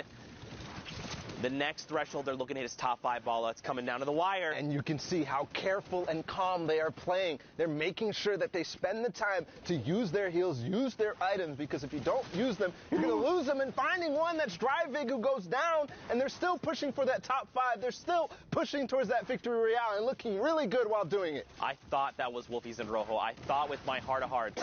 I believed it. And look at this. Watch the top left. Rojo finds another elimination, so you know he's alive and kicking. They've hit top 5, 75 points over on the Lestream duo. The French-speaking community's got to be losing their minds. Up above, you got Mark and Alphen as well.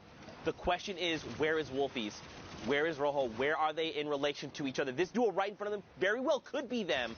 Or it could be Alphen and Mark. It depends. I want to see the tide wide, man. I almost want to see a 3-box. I got to know with my heart. Well, the trap going in there is definitely going to de-incentivize Skite and Vato to go in. And there we can see Mark and Alphen up top. Wolfies and Rojo down below. They take out takeoffs.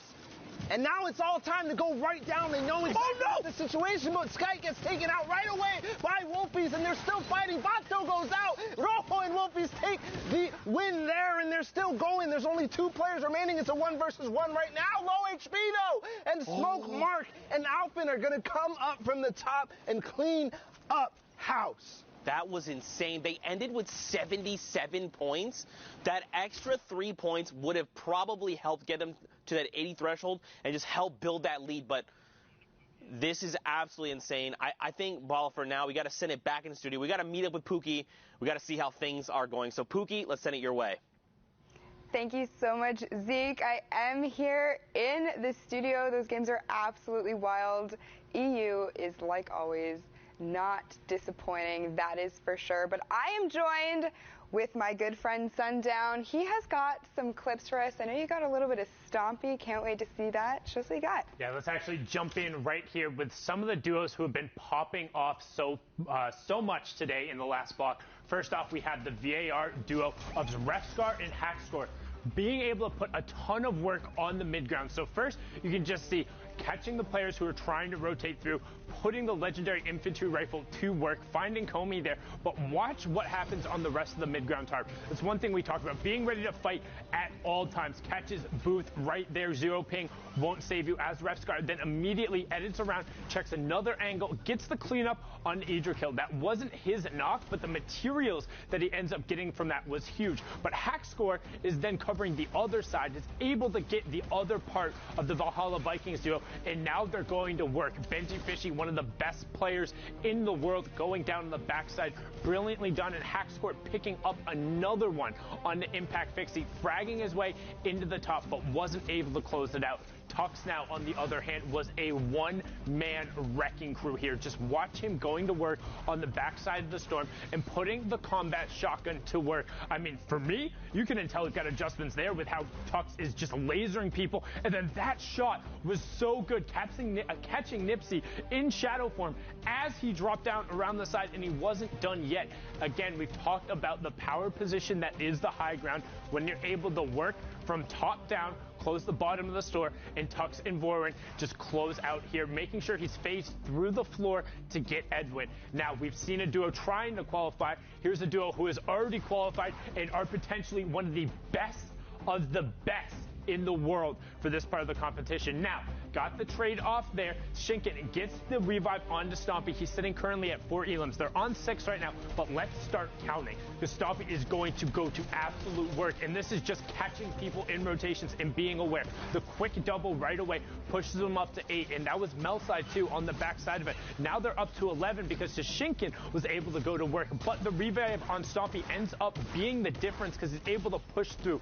Finds Mashus right there, now up to 12 as a duo. You will see Shinken go down on the backside there, so Stompy is just going to continue being a one-man wrecking crew on the tarp, up to 13 as a duo. Heavy snipes his way in, doesn't slow down, and continues pushing the pace, picks it up there, but unfortunately wasn't able to close out for the victory route. Stompy putting on a clinic, showing why he's able to contest for the very top. Now, as we talked about, the queues are closed, but we're not done yet. We want to see those final matches and what's left, Books. For sure. Now, interestingly enough, I had the opportunity to speak with Stompy the other day. You know, we exchanged a little bit of back and forth about how he's feeling for World Cup. Him and Shinken are practicing 12 hours a day. They are going into this hard, and from what we've seen, it certainly shows. But you know what? I can't wait to get into more games. Zeke and Bala, let's hear from you. Pookie just flexing all over us right now, talking about how she's talking with Shinken and Stompy. That's cool. I also talk to players. No, it's not. Pookie. Don't cry on us now, but it's already cried 6 times. That's a 6. All right, Fortnite fam, we are back. And we're tuning in with Pyro and Destiny's Jesus right here. Destiny's Jesus is definitely somebody that's been on a lot of people's radar because, you know, we all learn from this guy. Everybody's watching his videos because every single day it feels like he's coming out with a new technique on how to box fight or how to build fight. His partner Pyro right now, they're slightly split. We'll see if they're going to be able to find any picks on the way in. Do find Wolfie. That's not the Wolfies that we saw from the other game. So just to keep that in mind right here. Different Wolfies. So let's reiterate. We did not look at standings. But we know like 77 points is the highest we've seen at this point, right?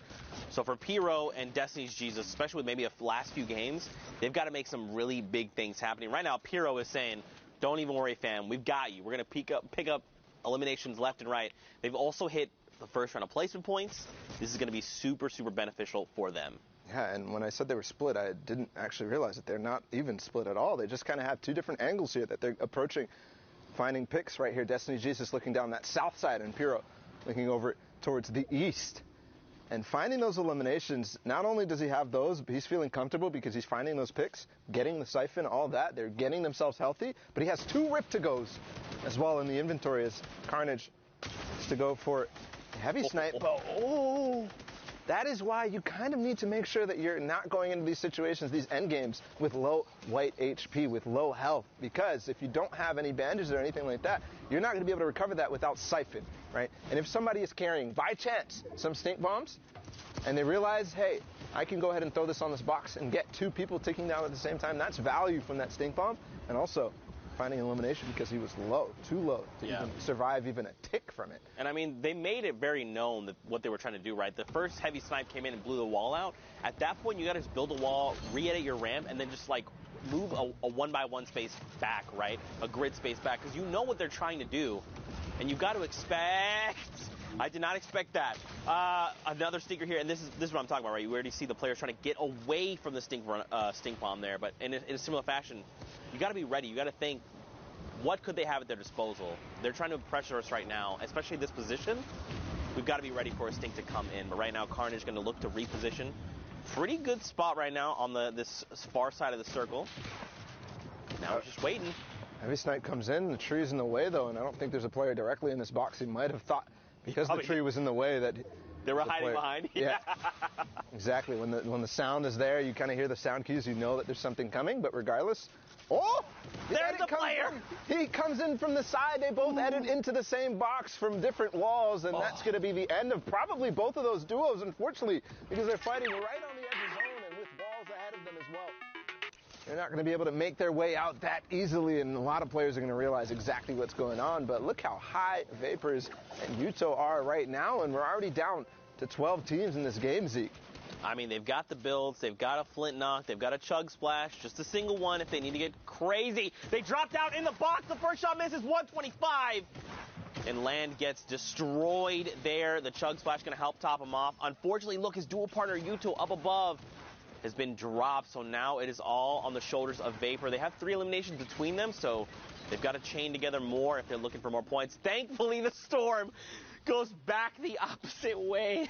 And look who actually took high ground from them. It's Destiny's Jesus and Pyro, who we saw in with before, and he still has that GL that he's been using, the grenade launcher from range, finding himself one before, and actually going to find another Rift-to-Go. Not going to be that useful right now, but that GL is going to be, because they are having a free roam range right here up on top. They can throw this GL down in so many different cracks. And did he get it in that wall? Yes, but it's not going to find any damage. Actually, somebody fighting for height right now, but with those build fight tactics that he's been working on, he's going to go ahead and crank right back up and not let him take it. But in this case, does end up taking it. The chug splash coming in. Ooh, a Rift play. This is kind of an all or nothing. They might land on Alpha and Blaster right here. No, they're going to go out and scoop back out of the zone, but no, Pyro landed, and Destiny's Jesus didn't, so a little bit of miscommunication right here. Is Destiny's Jesus going to be able to maybe knock this out? Because I know Pyro has something. He does find Blaster, so is he going to actually take this team on head-to-head right now and possibly put themselves in position to win this game? Destiny's Jesus making his way right back up, and this fight is for all the marbles. The spam coming in from below, and that's going to be the end of Blaster and Alpha. Pyro and Destiny's Jesus took the high ground. This is so huge. All he had to do was buy the time for the Siphon to come through, and that's exactly what he did. Look, Alpha dropped all the way down. He was like, look, you know what? That entire fight is lost. And now Destiny's Jesus and Pyro can rejoin. Down below, Pablo is going toe-to-toe with Alpha. And look at this, Suicide Mark as well. He gets traded out. And now Pablo is in a 1v2. I think actually Destiny Jesus just knocked a few GLs down there, but he falls to his elimination right there. He gets knocked, and right now Pyro's making the slow climb down. It's now a 1v1 as Alpha goes down, but Pyro takes out Vapor, and the Victory Royale puts them at 63 points to win that game. Man, so don't forget, we've seen quite a bit of points. They very well could be contesting for top 5 right now, and that would be absolutely huge. But of course, more games, more action to tune into. We're over by Tomato Temple. Look at it. All hail your tomato overlords. Well, right now, just a recap of where we're talking about in terms of standings. You said that the highest points that we saw was, what, 77? 77. So that's the highest we've seen Destiny, so far. Jesus, and Pyro at 63 or maybe 64, depending on how that updates with that last elimination. They could be pushing up towards not necessarily qualification range just yet, but another one of those performances, and they very well could be. Remember, though, the queues are closed, so that could have been the last game that we just watched there. But here's Rennick takes out Mitro, and his teammate Vermax is already down, so Mitro himself did not have his dual partner Mongrel, but we already know their prowess. They've, it seems as if they've qualified multiple times for duos already, Mitro and Mongrel, so they're not worried about that. Obviously not getting a chunk of that $2 million that's spread across all the regions. But again, talking about the scores and the standings, right now you can see Frenzy and Ads are already kind of tied with that last team that we saw. Yep. So possibly and if I remember, up through this game. If I remember, it was Stomping Toshinkan, right, that had 77.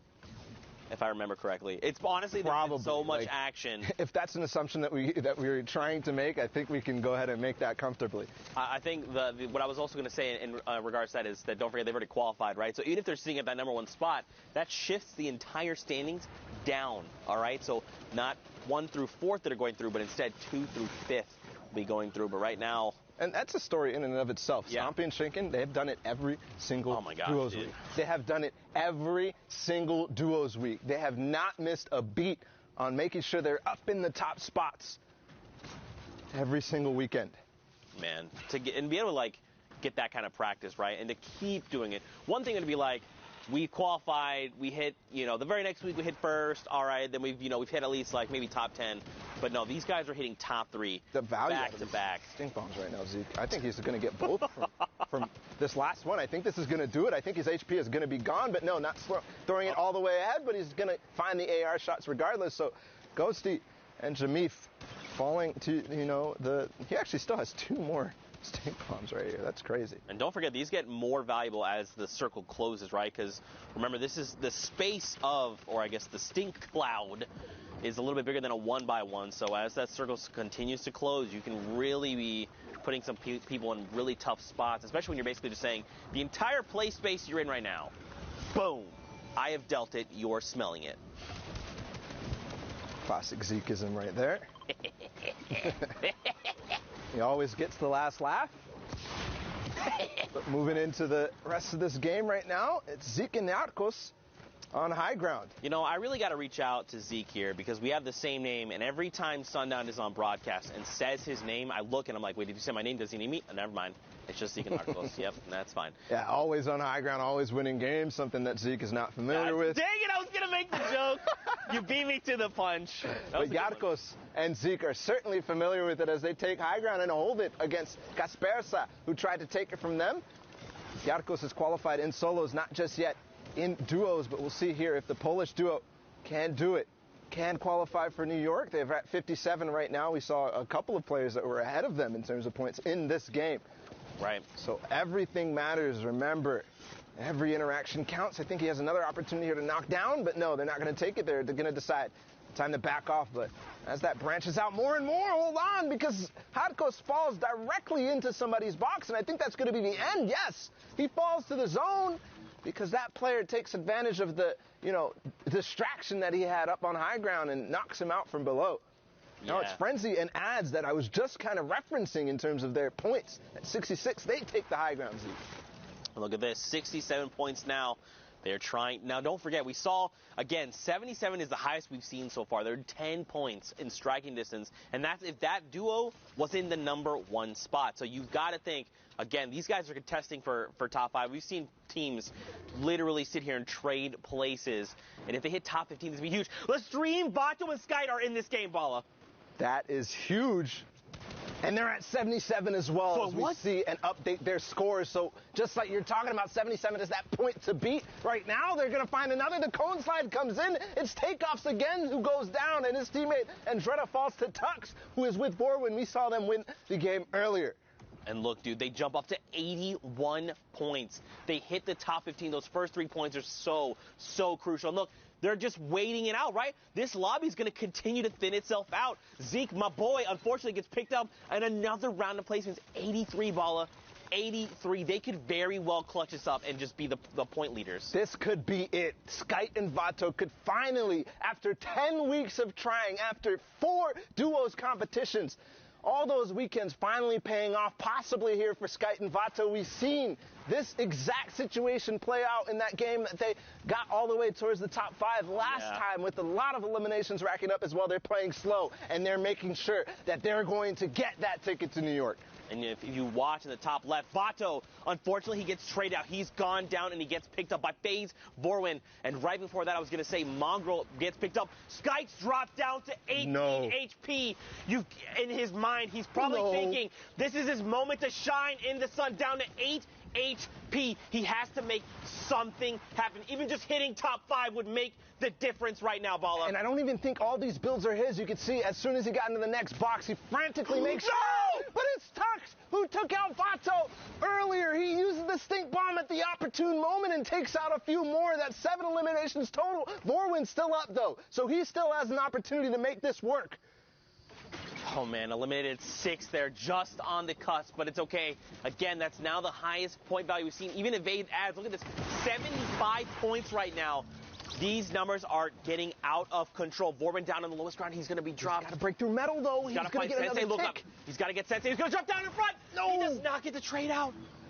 Ads right now has the health advantage. Frenzy and Sensei, look at them both. They're so hurt that the Storm is continuing to tick them out, and it is not enough. It's Ads and Frenzy get the victory royale. Man, Zeke, we're getting 79 points. I can't and do that this. could be 80, because I know that elimination counter is slow to update towards the end of these replays. It could be enough, and that could even be possibly their last game, or they could have gotten one more in before these queues.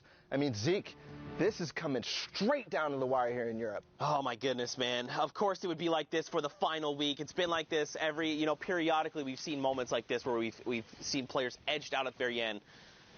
And I gotta, Vato and Skyt, man. Yes. Out in 6th place in that game, not quite making it to 5th place. That could come back to bite them in a terrible fashion. It could be heartbreaking for them, but we go ahead and catch up with them later in the standings. We'll see where they all end up.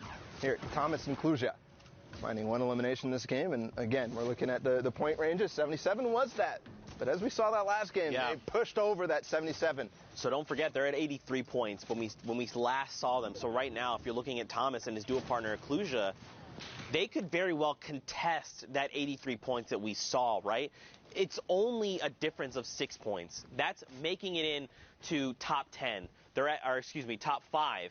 With a few eliminations sprinkled in there, man, I do not want to see Skyt and Vato get edged out again. They've come so close so many times.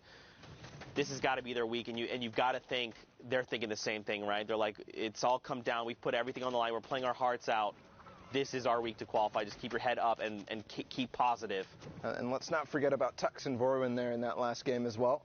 Contesting with Skyt and Vato, actually taking them out. Right. First, Vato ends up getting split, and Tux takes advantage of that. And then the stink bomb coming in at the perfect moment. Skyt not having any white heels. We talked about it earlier. So ending up edging them into that top 5 and finding some eliminations on the way, too. Probably kicking themselves, thinking if we'd made that top 5, it would have just helped ensure that our placements were very high. But right now, the current game, Frolov here and his duo partner Artemis Swede, they're in top 15. Don't forget that first round of placement points is great, but they're at the 39 threshold. They've got to make more happen. And don't forget Thomas and Kluja, they're sitting on 77 if I remember correctly. The question would be, who else is in this lobby? What other big names can we scout out? It's not just big names, but anybody who's up at the top of the leaderboards right now, because as far as I'm concerned, Thomas and Kluja are the subjects of this game as far as we've seen so far. Obviously, everybody else getting the action. Berloof here, we've already seen them pick up one. They picked up another knock. Are they going to be able to find the elimination here? And they're holding them in zone. They're going to actually probably get this. Definitely the knock is going to be confirmed. Oh, he should have just taken the shots with the AR. He's going to get blue damage numbers over. Here we go. Isla there gets picked up, but man, this is coming down to the wire. This 14 number hasn't quite changed. Top 10 is the next threshold. Well, they get knocked out. Oh, they're coming down. They got to start building down. Did they drop? Probably just a little bit of damage there, or, you know, started using the glider redeploys. Yes, the rift comes out actually for Berloof, but I don't think he took his teammate Sweet with him. No.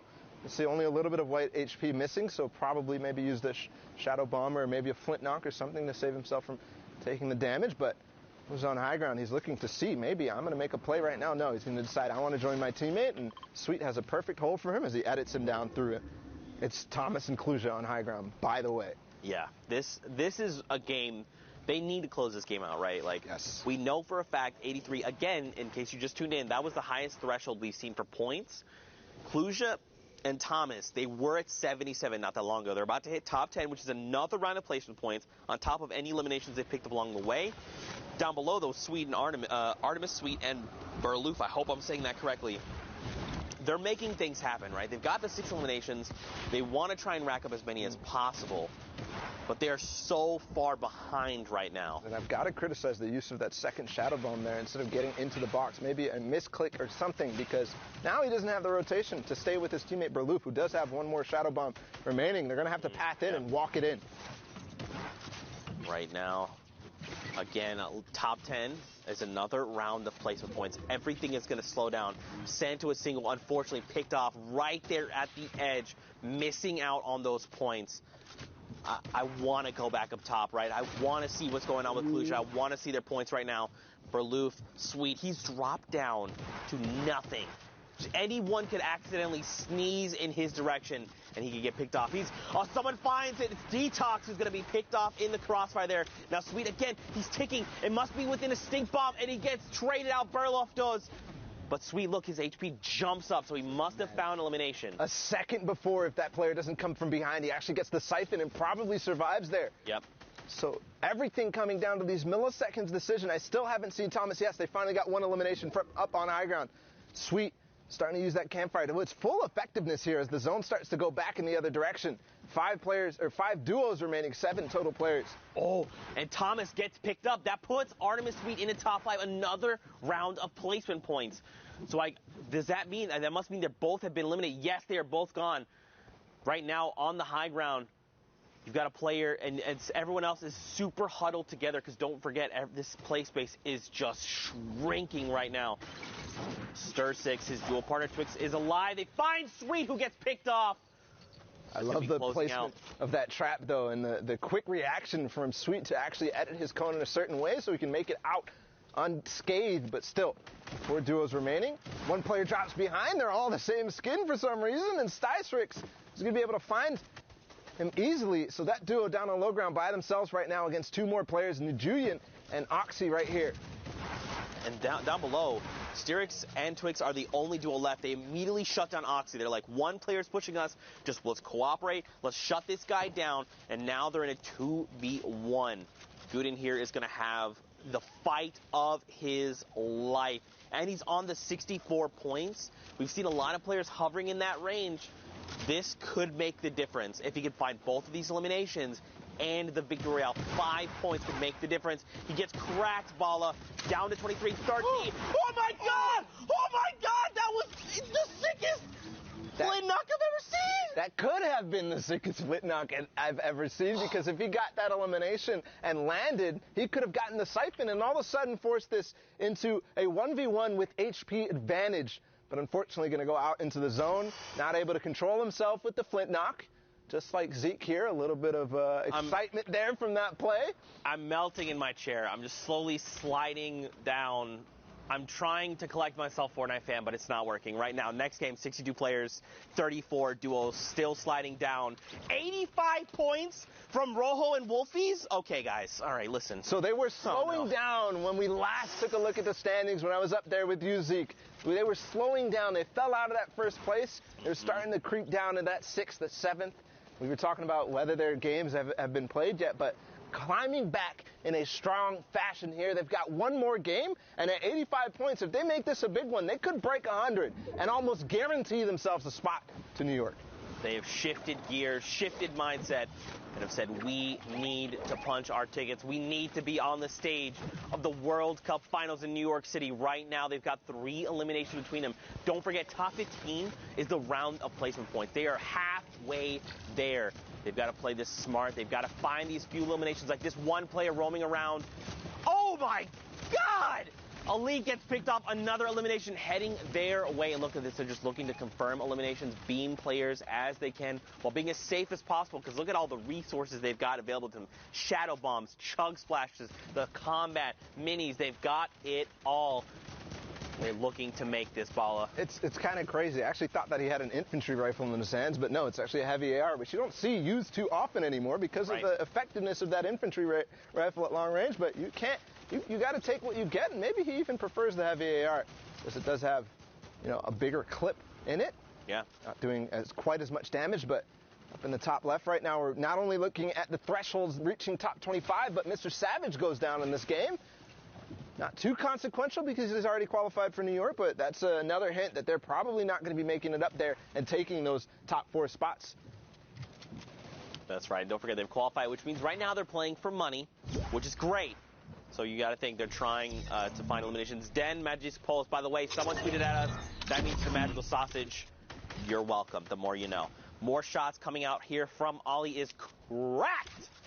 He did not manage to crack that player's shields, but the shots were pretty on point, and he's, of course, 761 above the damage threshold for the Storm. There, Motor, for just a brief moment, peeks out, and Ollie finds and secures it. I think he might have also hit Motor's teammate, Ferox. I believe he did. As he jumped out of that box, I'm looking at Wolfies and Rojo right now, carpeting their way towards the zone. They're going to go ahead and decide to launch pad.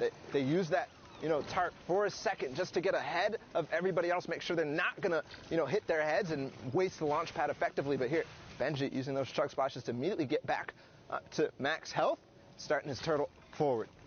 And the fish out of water here. I mean, the duel of these, we kind of, it's funny that you said we may not see them in top 10, but look at the point thresholds. I know. They said, look, Bala, we're savage. We're Benji Fishy, bro. Don't put us down. By the way, 4 rounds in the AR, only 4. And Zeke finds actually 2 players who didn't edit their box close. He's going to take out Black. And his teammate as well, Stoico, going down, and that's probably the end of their run in the World Cup. Benji literally just said, Zeke, I don't care about these 4 AR rounds. Watch me pick up the double, and now I'm sitting on 300. Check me again, bro! I'm a fish out of water! I can breathe in fresh air! That was, in case you didn't see that was a thing at the Summer Block Party, which made me laugh, by the way. Go back and watch those little interstitials. They're fantastic. That's what I was referencing. But 86 points over on Wolfsies and Rojo. Yeah, and he's actually in trouble here as the Shadow Bomb. This player actually doesn't realize, though, he's going to take a nice shot onto Mawaka, sorry. As Wolfie's making his way forward, Rojo is split, but we've seen this situation before. Again, reaching towards that 90 points right now. One more elimination is going to do it, but Rojo goes down, and it's all up to Wolfie's right now. All right, here we go. So Rojo gets picked up. But now, look, they've just hit that 90-point threshold. So let's think about this, right? If Wolfies could clutch it up by himself, he'd have to at least get the Victory Royale, which is another 7 points, and at least 3 eliminations. There's still 10 players. It's doable. To get 100, is that what you're saying? To break the triple digits. Yeah, I want to see the 100. I want to see it because they want to see it too. I mean, based on what scores I'm seeing already spread out throughout the map and the games that we've seen, I think he's already probably clinched it. But he's thinking, I have to perform the best I have ever done here. I have to win this game if I want to make it because I don't have high ground. I don't have a teammate. I've got to do everything. I've got to take all this responsibility on my shoulder, all the pressure from all 10 weeks. and do it right now, Zeke. That's right. And you got to think they're probably saying, like, just imagine this was you on the stage of the World Cup Finals, right? Imagine you're in that moment. Take everything, all the practice, the long hours you put and dedicated to this game and focus it and hone it in right now. Wolfies, he's got 3 eliminations. Again, 94 points. If he could find 3 more eliminations, it's not enough. Confetti trades him out and shuts him down in that moment. And now it's coming down to this. It's a 2v1. Confetti and Toos. It's kind of crazy because we started World Cup in week 1 in semifinals. Toos playing in solo is actually destroying the semifinals, and now here again, ending EU. Is he going to be able to pick up this win? It could propel them up to 71 points, but it's going to happen. Ollie goes down, almost makes a hero RPG play onto Confetti. My heart dropped for a second there, but that really could be, you know, a story from the start to the finish, Zeke. Yeah. This is, I think, the only fitting thing now to do. I'm stressing out of my mind, but for now, let's send it into Pookie. She's in the studio. She's going to break down what's going on. Thank you so much, Zeke. You know what? Go get yourself a sandwich. Go get a drink of water. Calm down. I was over there. You were stressing out for sure. I am joined here with Sundown. Those games are absolutely incredible. EU always putting on a show, never disappointing. Speaking of that, don't want to bring up who's going to be disappointed or excited, but we got to look at the standings. The final standings, the last 4 coming out of Europe. It's been so absurdly competitive, and let's take a look. Punch some tickets going through. Wolfies and Rojo taking the top spot. Stompy Tashinkin, Benji Fishy, and Mr. Savage don't know how to share. They're still hanging out. Had already qualified, so that means it shifts down. And we got Skype in Vato, Vorin in Tux, and then Klusha in Singularity's Thomas HD taking up the spots, 1 point separating the difference, going through there. Saw it going down. I mean, this is nuts. So many players who we've seen. Klusha getting the double qualification going through. Shinken and Stompy not knowing how to stay off of the top. Huge runs from Skype and Vato, as well as Vorin and Tux. And then Wolfies and Rojo just dominating at the start of the day, kind of falling off, and everyone was saying, oh, can they stay up there? A huge last-minute surge, $20,000, a trip to New York City, Pooks. That's massive. Congratulations to everyone who has qualified for World Cup Finals in New York in July. I cannot wait to meet all of you, but we have some business to get down to, Sundown. Time to punch some tickets, right? Yeah, we got to punch those tickets. All right, let's get the top one right there. Congratulations, Wolfies and Rojo. We got Skype and Vato coming out of the stream. Am I doing this one? Yeah, you can get that one as well. Split it up 2 and 2, and then get Warren and Tux. Such a great job from Tux there. We saw a number of his plays. Warren as well clutching up in the end, and then rounding it out. Klusha, by the way, in Singularity. Thomas HD. Congratulations, all of you played so incredibly well. It was a great day to round it out. But again, hey, first of all, to even get to Sunday in Europe, it took 67 points in a victory royale. Like, if you were playing on Sunday, you're among the best of the best there, and just because your name isn't up here doesn't mean you're done. There's always going to be more to play for. There's always more there. And speaking of always more competitive Fortnite stuff, we recently actually just launched our own dedicated Twitter to all things competitive Fortnite. You know, let's just throw it on up there. Go ahead, give it a follow as well. It's twitter.com/FN competitive, and I mean, there's always a way to get involved. We're going to be highlighting plays, we'll be doing breakdowns, we'll be asking you who your favorite players are up there, so keep an eye on that. And then let's also see what is up on the social wall and what players had to say up there. Boom, right on up there, and then everyone's saying welcome to Twitter on there. Let's go. People being excited about it, and look at that. I love the Sharks just slamming the like and the retweet button. Nice. I love that. Cutest graphic I've seen on this wall thus far. Can we just talk about Evade Orange's tweet for a second? The only Twitter I need. Could not have said it better myself. Well, he needs his own there to interact with it as well. That's but true. I mean, just you know, potato. That is what it is. But yeah, guys, if you're not following this Twitter already, please go and give it a follow. I'm following it. I know Sundown is.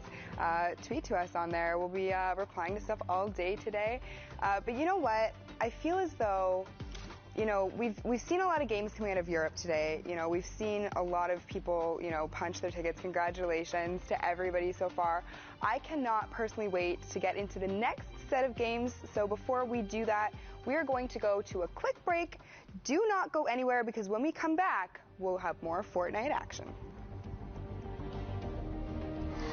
Let's fly down to the lobby. Let's fly down to the lobby. Let's fly down to the lobby to get your spots announced.